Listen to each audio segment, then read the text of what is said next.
podcast, Rebecca. Hi, Leah. Thank you.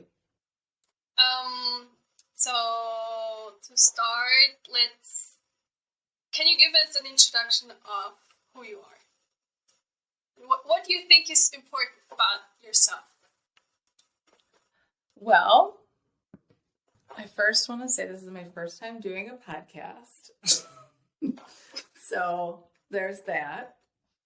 So I'm Rebecca Roman, and I am a Somatic Experiencing practitioner.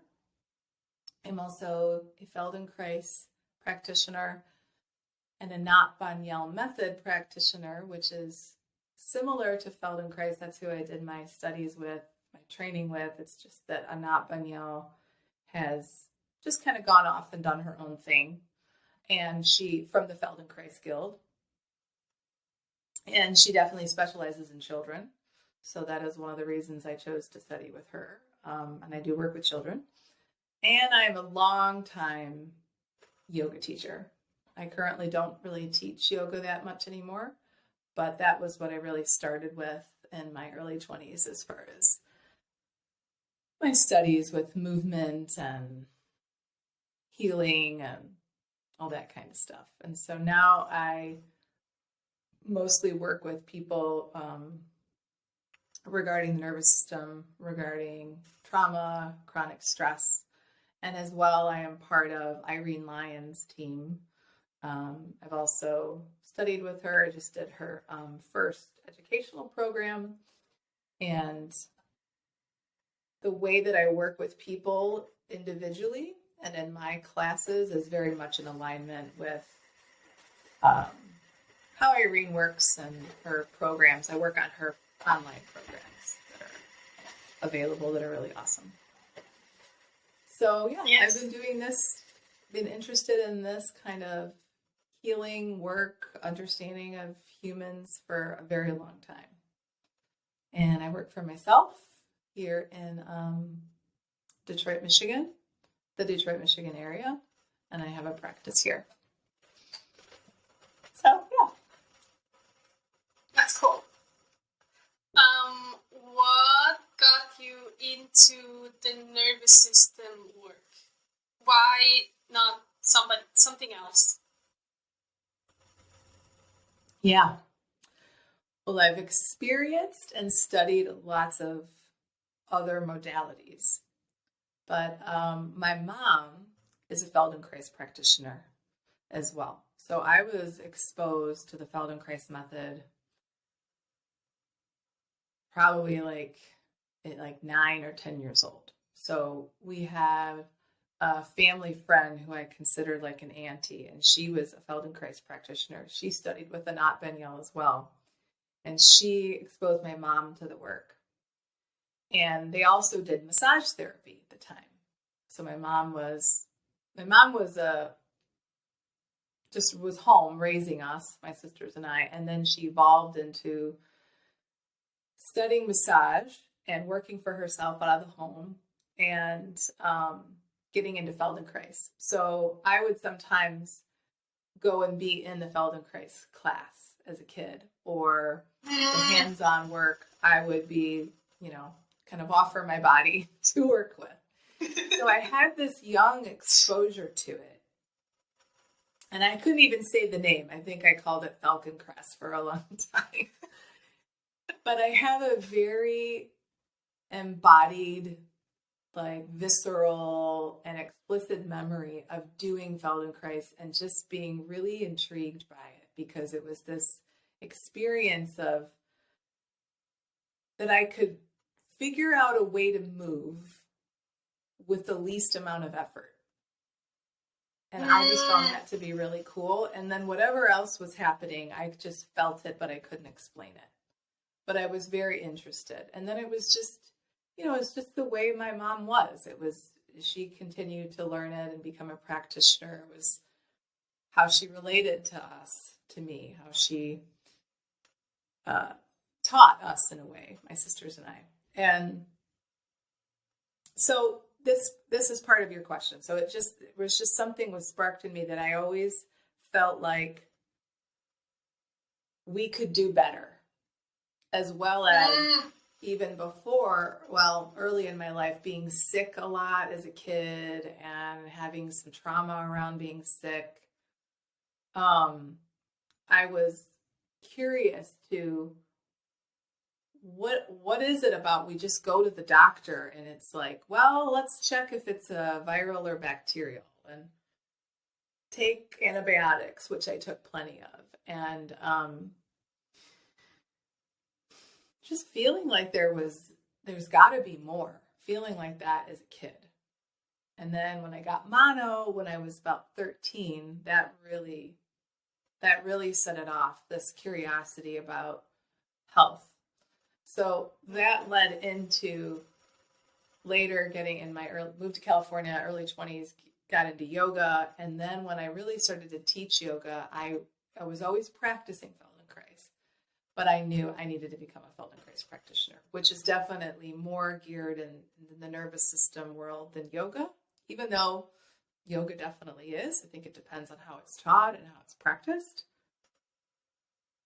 And I just kept going from there and got into the somatic experiencing work because I realized even in doing Feldenkrais that there was something missing in some ways. And I found that through doing the somatic experiencing work and really learning about our physiology, and that's the root of it. Because we can do different things with diets, and we can do techniques and cleanses and all kinds of things that can be really helpful. But if the physiology is in some kind of patterning, some kind of habitual state of threat, there's only going to be so much impact by how well we eat or what techniques we do. Right. Oh, I know what you're talking about. Mm-hmm. It's like you can add so many layers and so many different wellness routines and be so healthy, but if the structure of how you're like organized internally is dysfunctional or just not beneficial, like you have like roadblocks in there when you're trying to move forward, right? Mm-hmm. Absolutely. And I found that because I practice and experience so many modalities. I mean, I lived in Northern California for a big chunk of my life. So I was, kind of like living in a like a haven, like a mecca of those kinds of things. And now if I do embark in them now, explore with them, tune into them, reflect, I feel that the foundation of having that foundation of nervous system education, having more regulation on the system, what that even means, I can get more out of those other practices if I embark in them. And they make more sense to me. And the clients that I've worked with, I've noticed that too, as they will go back to some of those things or those practices, methods are part of their life. They're getting more out of it when they have that nervous system foundation. Can you, just so for everybody who's listening, describe or explain what that nervous system regulation is for a second? Yeah. So regulation is this capacity to be here now. If that means to, like right now, I can hear my dog eating, right? And she's probably alert to something outside. And then it's like, what's outside? Is that a threat? Do we need to do anything about it? So I can tune into her barking, but I can still be here with you. I'm not having like I'm not being overtaken and having some explosive reaction like that I have to run and see what's going on or something. But I still noticed it, and there could be a height in my system, like some sympathetic activity, let's say. Or when I was trying to figure out the technology before we started today, and I was like sweating a little bit, and I can feel my body. I can feel that. And then there's thoughts, and then I'm like figuring something out, right? That is a little more heightened, some sympathetic charge, that branch of the nervous system that gets our blood flowing. And that's also part of the fight flight. And that's our protection, to either run away or fight when we need it. Then I can come down. That's, ventral vagal, the other part of the nervous system, another part of the vagus nerve, to connect to. My heart rate can come down. I can be here and I can adapt to what we're doing now. So it's like I went up, but I didn't stay up. I didn't stay up, or like, oh no, I can't do the podcast, and I'm like in a panic attack. Now that might happen for somebody, that they have a panic attack or they have symptoms or whatever. So regulation is this capacity to be with that energy, to move that energy through, to do what needs to be done as we meet the stimuli and come back to homeostasis. When we have stored trauma or stress and the system's just been habituated to maybe just spike up and then shut down. The shutdown is the freeze response. Sometimes that can be referred to as like playing dead, in the animal world. Although there's a range to freeze. We can sort of react to stressors as if they're a bigger deal, kind of like my example with the dog. If I have a lot of stored stuff that has a history to it. And this all relates to the subconscious and whatnot. So in creating more regulation, we want to tend to those old survival strategies, adaptations, and complete those responses. Not that we have to go through all the things that happen to us. And the system becomes more regulated. And we need to do that. In my experience and in my training, it's important that we do that with an understanding of the physiology and an experience with our physiology, rather than just trying to do it with our mind by changing the perception, or like what mindfulness might seem like. I think, though, if we really look at mindfulness more broadly, we have to include our body and include our environment, because we're always operating in relationship to it. We're not just operating from the place of the mind. And the mind is not even going to be that available to think and make decisions and look at things objectively if we're in some kind of state of stress or threat. Does that make sense? Yes. And if there was somebody new listening to this who, like, we heard your example, but what would be more examples of somebody that's not regulated? How would somebody, like, identify if they aren't regulated? If they aren't regulated, like, what would that look like? How would they? Yeah. Chronic illness, anxiety, depression,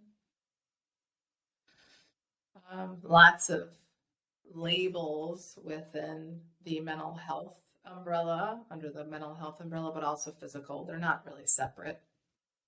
Mm-hmm. Digestive issues, sleep issues, cardiovascular issues. So that can be more extreme, and depending on what that dis-ease is, right? When we say disease, dis-ease. There isn't ease. Compulsive disorders, ADD, ADHD, addiction. It can show up in many ways. But our nervous system, the autonomic nervous system, is in control of everything. How our organs are operating, our hormones, our cells, everything.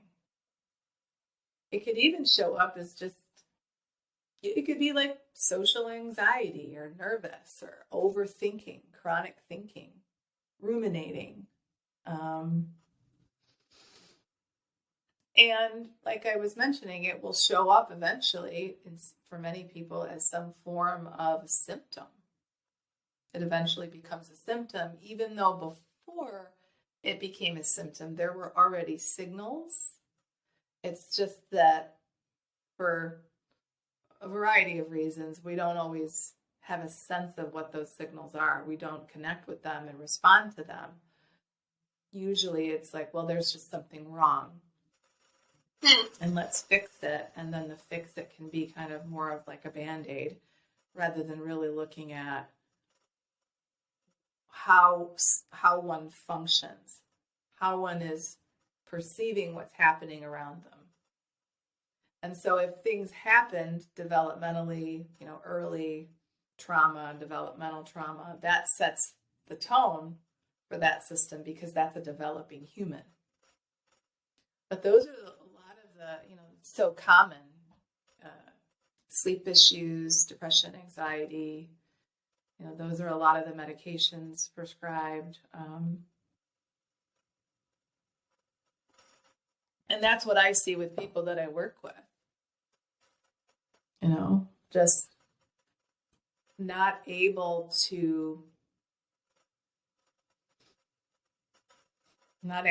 to come back to just some sense of ease, that homeostasis, that place of repair, like to be able to get active but come back down, and also to really be able to rest versus going into some kind of collapse or shutdown, exhaustion, disconnected.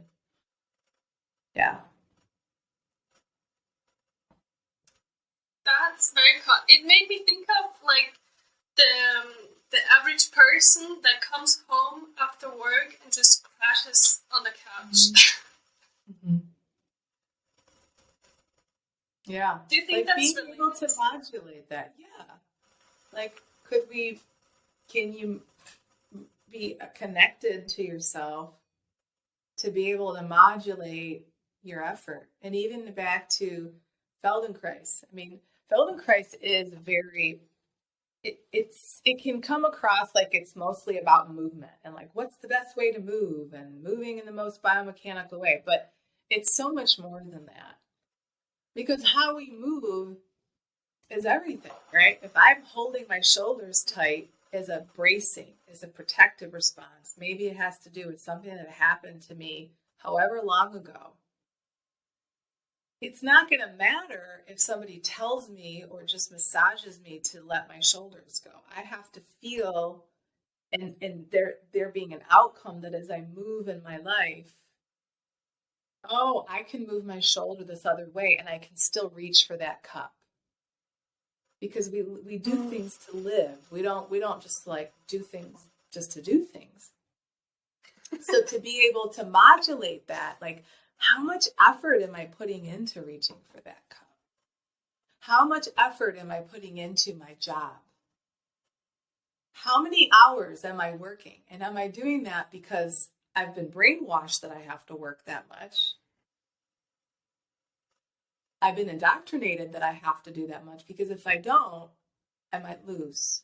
And that's scary. That's a threat to survival. I might lose income. I might lose my job. I might lose, how people see me. I might lose being accepted. Right? But if we were connected and took a stand more for ourselves and our health, then maybe we wouldn't just work is your example until we collapse. Or even if we're going to, how can we organize ourselves so we're more flow instead of we go with a high sympathetic, we've got stress chemistry going, and then we just go into shutdown because that's what happens next. The phylogenetic flow of it is, flee, fight. That doesn't work. You're going to shut down. So this all connects to both of your questions of, initially the regulation and how it's represented in people. And then that example, right? Going to work, up, up, up, up, up, and then you just crash. But that isn't like a healthy crash. You're in what's in the parasympathetic branch, a high tone dorsal, where it's like shut down. It's like collapse. So a sort of a simple way to look at that, because we are mammals, we are animals, just like an impala out in the wild, if they're just hanging out and grazing and whatever, and they hear something and they notice it's just a squirrel, well, they're not probably going to do much. Cheetah, it's going to run really fast, and it's got to have, that's the sympathetic kicks in, and it's sending the blood, and that's the chemistry. It's just going to run. Same with us. Cheetah gets it, might fight a bit, best it can. Then that doesn't work. Then it goes into shutdown. And it seems like it's dead, but it's not necessarily dead, although that could happen. So then the cheetah is like, oh, I don't have to do as much now because the impala's just shut down, not doing anything. Then the cheetah wants to go over there and do something. So the cheetah walks away or whatever. The impala will start to sense that threat. It's not there. I don't feel it. And it has to jump up, though, quickly back to that sympathetic arousal and run and get back to safety. It doesn't just hang out right there and start licking itself and chilling. It has to get away again. And so we are the same way. We have to go through, though, that's the regulation. Like we have to, and that's part of, too, attuning properly to what is really a threat. Is there really a cheetah? Or is it just, I have this belief, this core belief that I have to work so much and be this certain way, or people won't like me, or I won't make enough money, or I won't be good enough, or scary shocks that happen. It's like it's still happening. Like that sound equals that, so that regulation is coming back into a clearer, real relationship with ourselves and our environment. That, yes, that thing happened, right? Because that impala, it takes off. It goes back to its group. It might shake a little bit or whatever, and then it's just like there with the group, grazing and hanging out. And it's not like ruminating over and over. So obviously we're not an impala and we talk and all that stuff, but we can come back. We can come back, but those conditions need to be there for us to be able to come back. And so with like this kind of work, somatic experiencing and Feldenkrais, and how Irene Lyon works and her programs, and that's what we're helping people get back to some sense of safety. And some people have never even experienced it, because where that gets, the foundation for that is in your development from when you were born. And so that's a whole other topic of getting into that, of how that. Oh, let's get into it. Well, so does that clear though with your point about people like working a lot and collapsing? Mm-hmm. Yeah. Yes, and I know for me, I still have a little afterthought, but I think it's gonna tie in with the next one. Because the people work and then they come home and they crash. They don't have that like healthy recalibration, reboot phase. Mm-hmm. But I think when you start talking about the developmental stuff, I think you're gonna answer that. So in a way, right? Because with the regulation and everything, I think it will tie together. Yeah.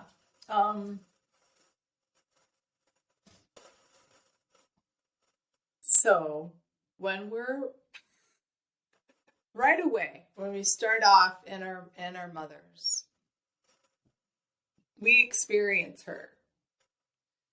So if mom is stressed, we'll just say, baby feels that. Stress chemicals are there. In an ideal situation, as you're carrying a child, the ideal situation would be that you're not dealing with a lot of stress. That's not really the case, though, and there can be factors and reasons of why that might not be the case. As well as this piece, I think now even more, right, as we're just kind of evolving cultures and civilizations and humans, we don't really realize that we're stressed. We don't really realize that we're not connected to our biology. We don't really realize that. And that's I think, something different than maybe 100 years ago, 200 years ago, it was different kinds of stressors, but we were more connected to our environment because of just the way life was. Whether that's the light outside, getting our food, having natural time to come down from your day. Whereas now, generally speaking, you might work, you come home, food, this, get it, computers, artificial light, put your kids in 77 different activities, got to go pick them up, got to do this, got to check the emails from whereas before it was like there was just naturally this time. Okay, so developmentally, when we're born, we don't have the capacity to regulate. That part of the nervous system, the ventral vagus nerve, the part of the vagus nerve of the parasympathetic nervous system that goes above the diaphragm into all these organs and into the face, is not myelinated yet. And it's ventral because it comes through the front of the brainstem. And so we don't have that capacity as babies, as toddlers, to really regulate ourselves. And we're helpless, right? We come into the world and we can't talk, we can't get around, right? We can't do things. So we rely on our caretakers. So we literally rely, it's like we borrowed our mom. Naturally, if it's not mom, then whoever is taking her place, rely on their vagus nerve to be able to regulate. So that's why the touch, the sound, breastfeeding, all of that is so important in attuning to that child, because that's how the art system learns, is that myelination is building. That system learns to come down. When a baby doesn't get that attunement, when a toddler doesn't get that attunement for whatever reason, or sometimes it might get what it needs, but that connection and that attunement's not there, it impacts how that system learns how to go up and come down. It impacts how that system, that human, is learning to trust their own neuroception, their own felt sense of what's happening and what do I need and what are those signals in my body, that interoception of I'm hot, I'm cold, I'm hungry, there's pain, there's this, there's that. And then we just keep evolving from there. So if anything interrupts that, and then there could even be bigger things that interrupt that, maybe there's scary things that happen, that's really what the developmental and early trauma is about. The good news is we can repair that due to neuroplasticity and just due to how our design is. We don't have to go back in time and change it, or have caretakers even understand that or do anything differently now that we're older. But we can repair that by this kind of work, by working with the physiology. It doesn't get repaired by just changing your perception. You can change your perception, but that felt sense of, and I'm safe now, in other words, right? That regulation, I'm safe. I got through that, right? Because what a child is going to do is not go through flee and fight. They're just going to shut down because they can't. They can't run away. They can't fight. And even when they get a little older, they're not going to do that because that's their caretaker. They rely on them for survival. That's attachment. So we forego authenticity for attachment, which is like a freeze response. And you can see that later in life, and I alluded to that a little bit with even just, I have to do this at this job because if I don't, I'll lose. I have to be this way so my friends and everyone accepts me. You know, I have to go along because that can really feel scary in the physiology, because that, you know, that this all goes into attachment styles and everything else. And that's like real. That's a real visceral experience. So there's ways we can repair that. And it's a process. Yes. Probably a long one. Say that again? Probably a long process. Not just 2 weeks crash course. Yeah. I mean, it's not forever, but especially if a human has had certain patterns and depending on their history for, you know, a lot of their life, it isn't like just one thing is going to, doing one practice or one kind of, in a way, like there's hacks these days, you know, is just going to change that.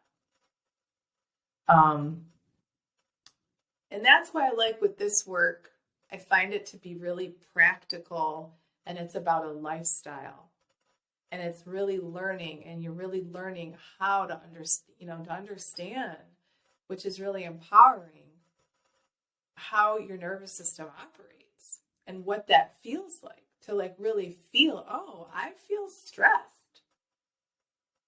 I feel something. Oh, it's even reminding me. It almost feels like when I felt that a long time ago. And that's just awareness. That's part of that repair. And how can I notice that I'm here now, right? I might be revved up thinking about that, or the way somebody said something to me, or whatever it is. And how can I notice I'm here now? Because here now is telling your system, telling your organs, not just your mind and your brain, that you're okay. Even if something happened that was uncomfortable, disappointing, sad, sometimes what we would deem as a negative experience or negative emotion, it doesn't have to equal survival energy. It doesn't have to equal, oh, I might die, but it can feel that way.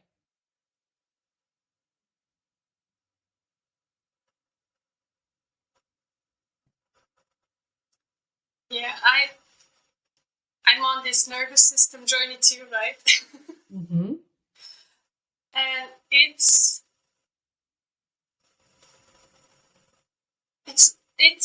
hard to describe.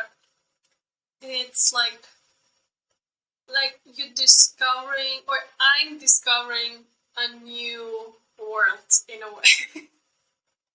Yeah. Because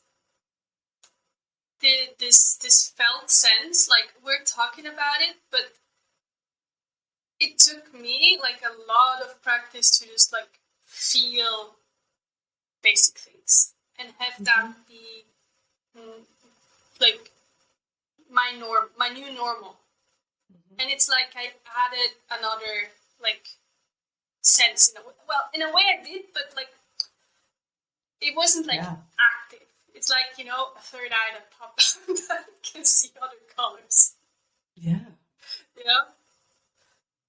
It's really cool. Like, yeah. It is. Yeah. I mean, I lived in functional freeze for most of my life. And I mean, still, it's not like I don't ever go there, but I'm aware that I'm there.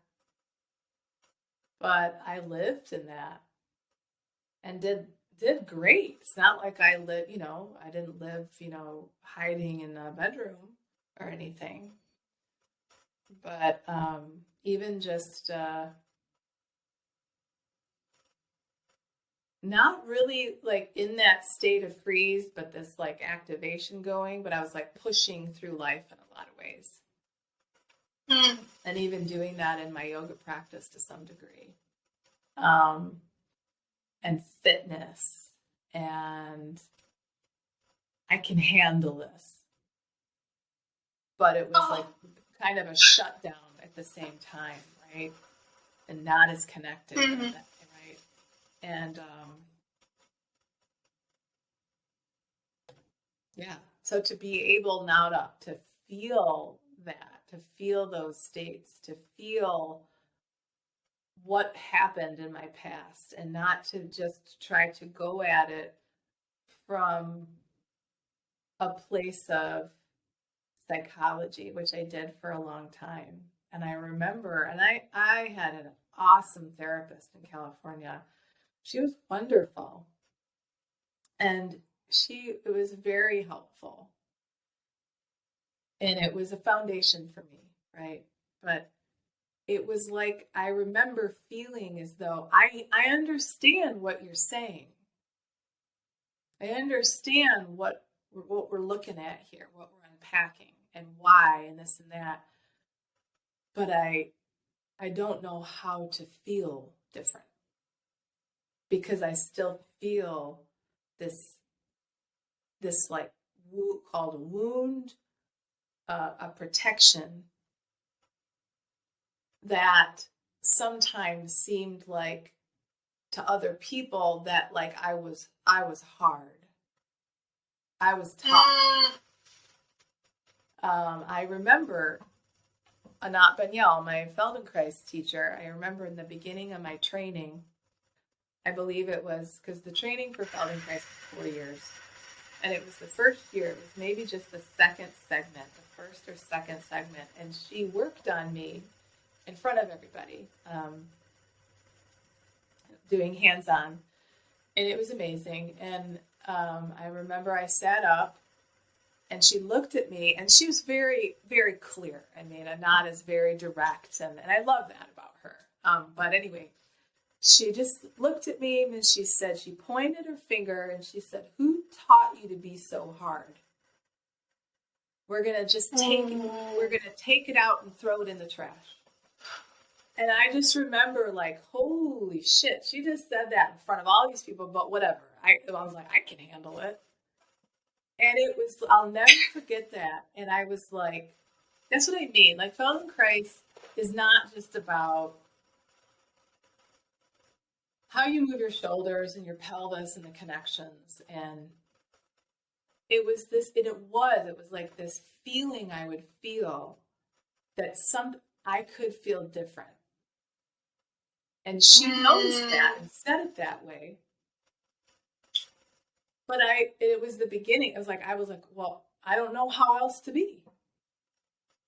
That's been my survival. How do you do it differently? Some armor has been my survival. So even if you're saying it and I feel like my ribs are softer and I feel this way, like, you know, you finish a Feldenkrais lesson and you're like, almost feel kind of high, at least for me, like something's different. You might want to cry, but you don't know why. And you're just like floating along, you know, and it's like, so my ribs are moving and something shifted. But then, and the idea, what we're after and what can happen in Feldenkrais is we can integrate that new pattern and be in the world that way. And I believe it was that for me for a long time. I believe that saved me from maybe going down another path if I wouldn't have done it. And same for my mom. And for me anyway, there was this other piece of, well, why the heck would I be guarded? Why would I be guarded? I grew up in a nice neighborhood, and my parents, oh yeah, they fought and stuff and whatever. That's a whole thing. But I wasn't like extremely abused or something. I wasn't left. I'm not a refugee. You know, I don't know. Like, so when we look at like, what is trauma? I understand though. And then it's like, okay, I understood, and all that therapy I did of like why my dad is the way that he was and how that impacted me and my parents and blah, blah, blah. But that feeling of protection like the Impalas. It's like the Impala's like, are you sure? You sure I can go? I don't know. That cheetah might be there. Yeah. So to feel that and to understand and to feel like, oh, I can work through those things that happen. And I can like really feel into things that happen that I didn't get to go through when they happen. I didn't get to express it. Right? I didn't get to fight back. I didn't get to run away. I didn't get to say that thing. And so then for years, like go to California, it's like you just learn to calm down and be positive and be happy and do yoga and hold your shoulders back and smile and not be hard. Okay, well, I don't know how to do that. Or, I go to this yoga class in California before I was even a teacher, and the teacher puts on Tom Jones music and everybody starts dancing, and I'm like so embarrassed. Like, I can't, what the hell are they doing? Like, what is this, Shy. Oh, yeah. Wait, no, I can't like dance around to Tom Jones with these people. Like, I thought this was a yoga class.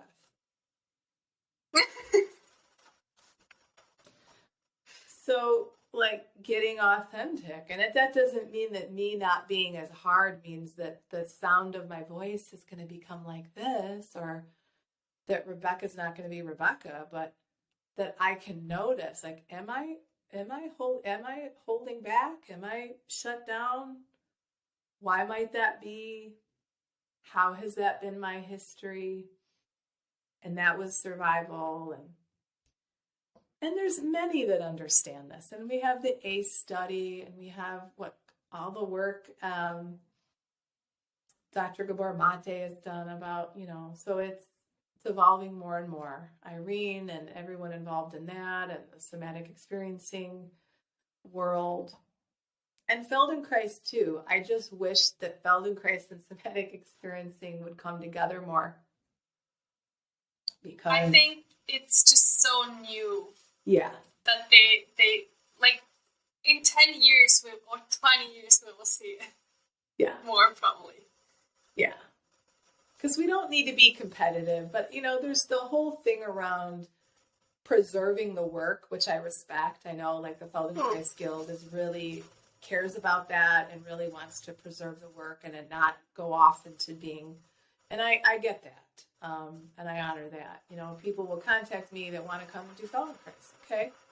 And people contact me that want to do SE. And sometimes people contact me like, I don't know what I want to do. I just heard that you might be able to help me. And oftentimes they go hand in hand, right? So, yeah.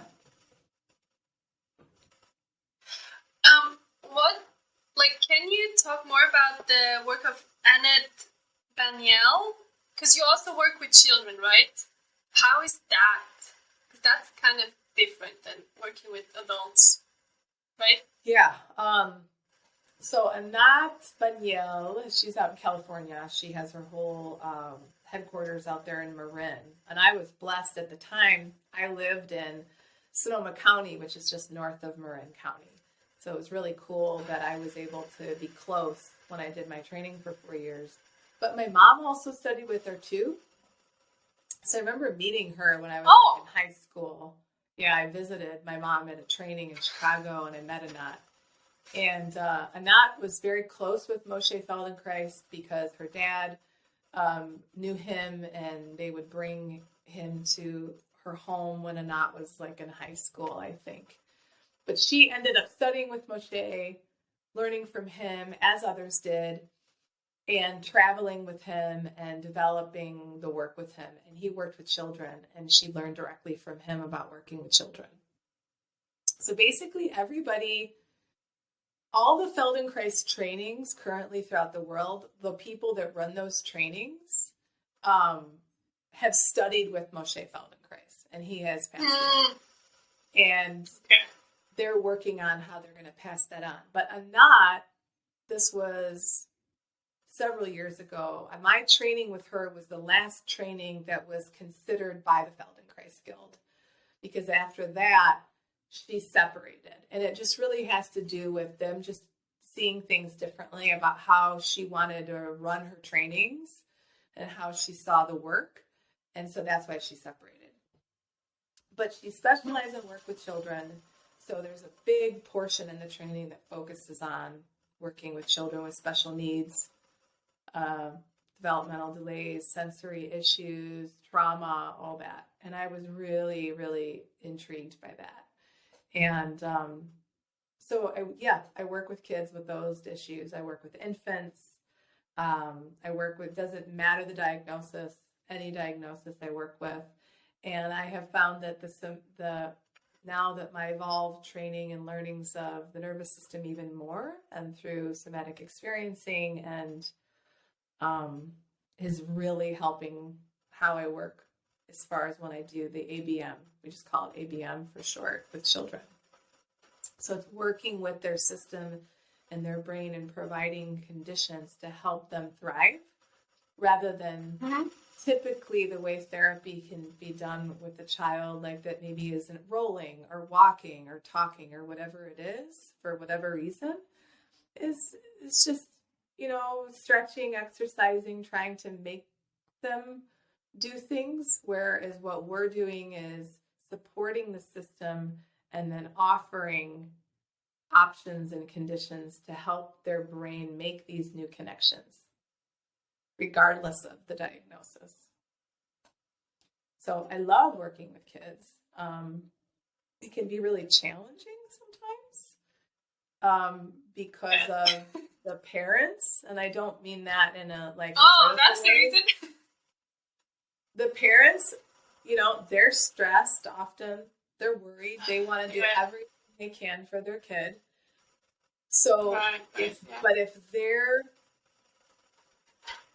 not regulated, or have no understanding of that, or have no understanding of even just the ABM work and that way of working, and then they're going off and doing all these other therapies with the child, it interrupts it. So it's not only like, I just work with the child. I have to also address and sometimes train, if they're willing, the parents. Because how they are with the child is the most important thing. Right. If they see their child as something's wrong with them, and someone's going to fix them maybe, that's going to be in the way. So let's look at it. And that means, the emotions about what happened for the parent. That means how they communicate and touch their child, how they pick them up, how they change their diaper, how they see them. So that's a big part of the ABM work. And it's a big part of just when I address children that might come to me, not with special needs, but just with trauma, and how I work with them through that lens of working with their organ system, inviting them to orient, but in a playful way, playing with them, connecting with them, doing different things with toys, with drawing, with their body. It's very similar to how I would work with an adult, but just going to where the child's at. And helping them feel safe again. Maybe even for the first time. But that means that the parent needs to get that too. So sometimes it doesn't work out. Sometimes parents don't want to go there. So they won't continue. And that, everybody's got to figure it out and has their path. Or they want to do too many therapies. And, so I really ask parents, can we take a break from the PT and the OT and the speech maybe, and just do this for a little bit and see what you notice. And I find that when parents can do that, there's a lot better outcomes than just doing a lot of different things that can be too much for the system. And as you understand the whole about what's too much, because that's a whole huge topic. You could be born with a genetic disorder, or there could be brain damage that happened or whatever. And we can be addressing, like I was saying, the brain to make new connections. But there's also trauma. There's trauma. That birth was trauma, probably. Oftentimes the children have had medical procedures, including operations. That's trauma, even if we need to do it, even if it helped them and saved their life to some degree, it was traumatic. So there's that part too. It's not just the motor development. It's like everything encompassed. And that's why you'll see different behaviors. And so in a nutshell, I feel that I don't always say, oh, I'm doing ABM now. Now I'm doing SC. Now I'm doing Feldenkrais. Now, I'm just kind of like doing all of it depending on who's in front of me and what's happening.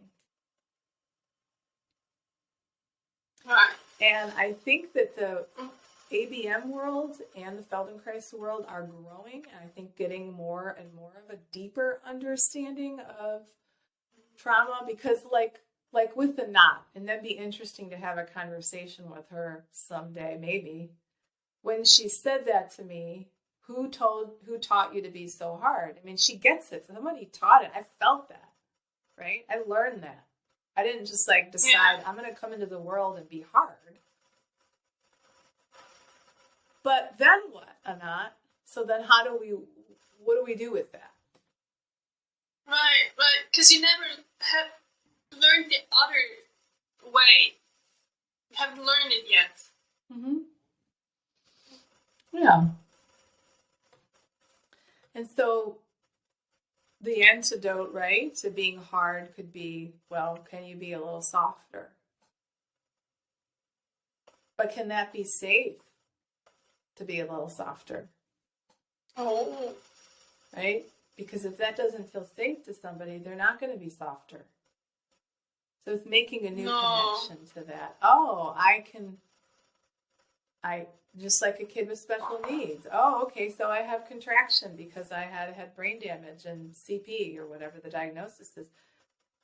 Well, what else can happen? And then what happens neurologically is there are new things that come into play. There are new brain cells that do different things when we give those conditions. That is neuroplasticity. It's not to say that depending on the diagnosis or whatever happened, that it didn't happen, that we're making it go away. But what is a new way to be? And can we feel that that provides an outcome, that if I can be softer and feel that I can do it and that it's safe to be vulnerable, to reach out to my husband, to experience whatever I'm experiencing, and that I'm alive, I'm not being threatened. I can do it through that actual somatic experience of it, rather than I'm just trying to do it by psychoanalyzing behavior and forcing myself to change a behavior. But with that authentically comes feeling and processing in a somatic way the wound that got us there anyway, which could be breaking away in surgery, which could be deep emotions that didn't get to be experienced, that could be fighting, could be turning, could be running, which is different than, well, I know why they put tubes in my ears. I understand they felt that I needed to have them because I had ear infections. And I understand that they didn't think they needed to breastfeed that long because people told them they didn't. And I understand that people smoked back then. And they all drank. And I understand they thought I had to have antibiotics constantly. And they did the best they could, and they were in their 20s. I'm talking about my parents. They probably shouldn't listen to this. They're just bad. Not that we ever talked about this stuff, but okay, sure. Yeah, I can understand all of that. I don't hold that against my parents. They did do the best they could do with what they knew at the time. But in me, there is that little one that's like, what the fuck? Am I dying? Right? And I'm under anesthesia and I can't get away and I can't, So isn't that interesting that through my life, I've been sensitive with my ears, right? First Michael Jackson concert, I was like maybe, I don't know, was I 6, 7? This was a big deal to go see Michael Jackson in concert. I got parachute pants for it and everything. That's amazing. Oh, it's so cool. And I go to the concert. It's a Joe Louis Arena or whatever in Detroit, big stadium. And it starts and I put my head down and I cry the whole time. Because it's so loud. Go on an airplane, I think my head's going to explode. No one tells me. Everyone's just like, just do this. That didn't do anything. There's been these sensitivities with ears. It's like, oh, I wonder if that has anything to do with those chronic ear infections and then getting the surgeries and the tubes and. Right. So, again, people, they're not bad. My parents aren't bad. The doctors aren't bad. But there is that felt experience, and especially when those things happen before you can talk and before you can really remember things, but your body does.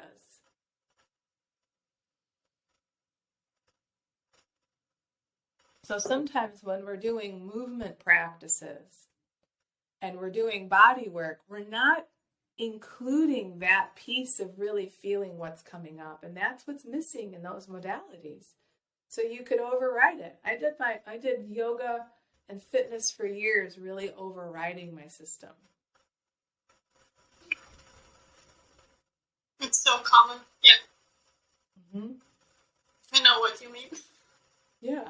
And I remember I'd feel exhausted, but I got benefit out of it. I was in shape and stuff, but I would be exhausted and like kind of spacey. And I didn't realize that's what that was. And then those years I smoked weed. And then I was like, I love weed because weed just helps me feel kind of spacey, but this like undertone of like, whatever that high was, or even if it felt kind of paranoid, but I was just like, I'll just push through it, So yeah, it's different. I feel different now. I feel like, oh, all those years I was practicing meditation and yoga and mindfulness and energy work and now, like you were saying earlier, like getting that other eye, it's like now to go, oh, this is what it means. It might seem really boring, like eyeglass case, window, trees, feel my butt on the chair. It's like, this is, right? Yeah, this is what it means. This is what it feels like to be here. And then feel, am I hardening? Am I hardening? Can I not harden? And if I do let go, can I notice that that's okay? There's no cheetah. There's no doctors trying to get in my ear right now. There's no dad that couldn't attune to me all that well right now. But then maybe that's what shows up is all those feelings, or some of them, and those sensations of what didn't get to be felt then.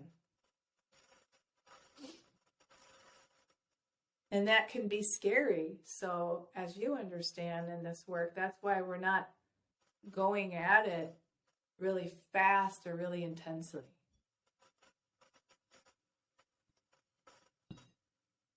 Yeah. It's a very intelligent way of containing the whole experience. Mm-hmm.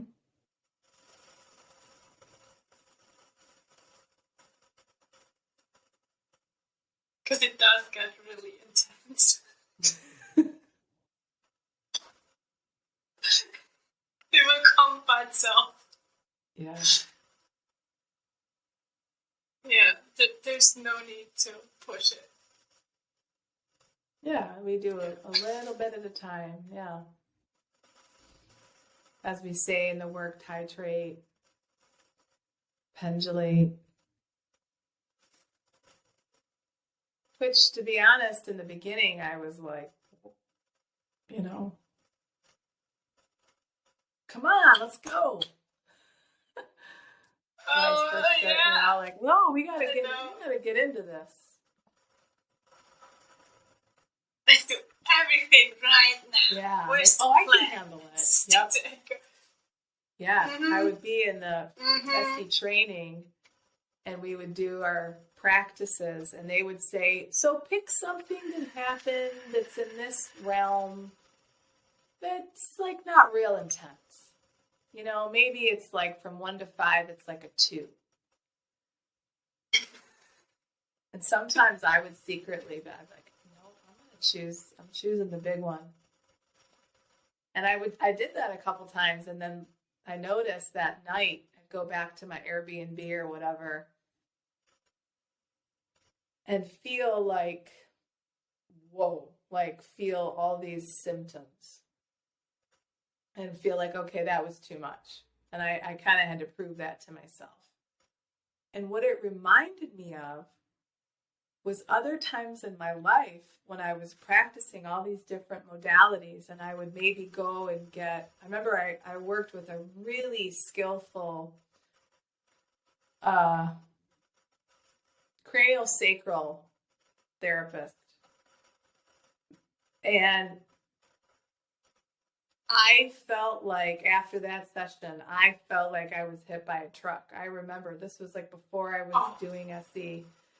And I remember I was here in Michigan at the time. I think I was just visiting, though, because I lived in California. And I remember I called my mom. I said, Mom, I need to come have you work on me, do some Feldenkrais to help me integrate what just happened, because I just feel out of sorts. So that was an example of it. It's not that he wasn't skillful or that he wasn't well-intended. But I was so used to I'm just going to do it because that's what this is. And I'm going to just, and not really listening like, oh, that might have been too much. Like maybe we only needed to work for like 30 minutes. Like what's actually happening in my system? And then what's continuing to percolate perhaps afterwards? Right. Because it's not just the session, but also all the other things that happen after. Yeah. And it's okay for things to happen. That is a sign that something's happening. If you've been living in shutdown, and then you start to do this work, for instance, and you start to feel angry, you start to feel a symptom more. Yes. And we just want to modulate that, know how to be with it so that we're not, that anger isn't, reactionary and hurting self, hurting others. But we can be with it. And we can learn through this work, right? Do we go into it and move that? Do we just kind of resource and connect with something that's comforting and connect with our environment? Are we doing some of both? But that's a good sign when, right? And that's healing, right? We have healing phases, right? We make mucus when our body's doing something. We don't need to be so afraid of this. So there's many layers from how we were raised to our culture of why we're so like, what's happening? I don't like it. I don't know what to do with it.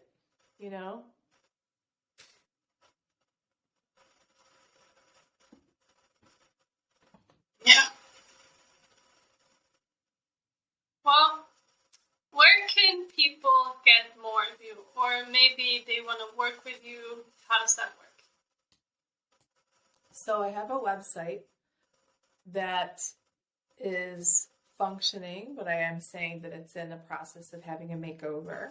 So not everything is on there, but my website is bonafidemotion.com. That's the name of my practice, Bonafide Motion. All my information's on there. I'm also on Instagram as Rebecca Ann Roman, my name. You can find me on Irene Lyon's website, and she has a ton of great information too. And anyone can reach out to me if they're interested in sessions, which I do in person and online, by emailing me. And I usually just do a little brief chat with them to start with and then see about working together. And then I also have a couple neurosensory classes I do twice a week that are a combination of the Feldenkrais method and Somatic Experiencing. And those I do on Zoom and in person if anybody happened to be local. So if I do have someone in person, I just also have my laptop open to do it on Zoom. So some people can try those out too. Yeah. And I think that's awesome. That's kind of it. All the info's there and pretty easy to get a hold of. And there's tons of more information about what I talked about, definitely through Irene, and then just the traumahealing.org, the Somatic Experiencing, and then the Feldenkrais Guild has a whole website. So there's all those avenues too. Awesome. I will link those in the description down below. Okay. Awesome. Thank you for coming on. Thank you for having me. That was different and fun and interesting, and yeah. Thank you. It's great.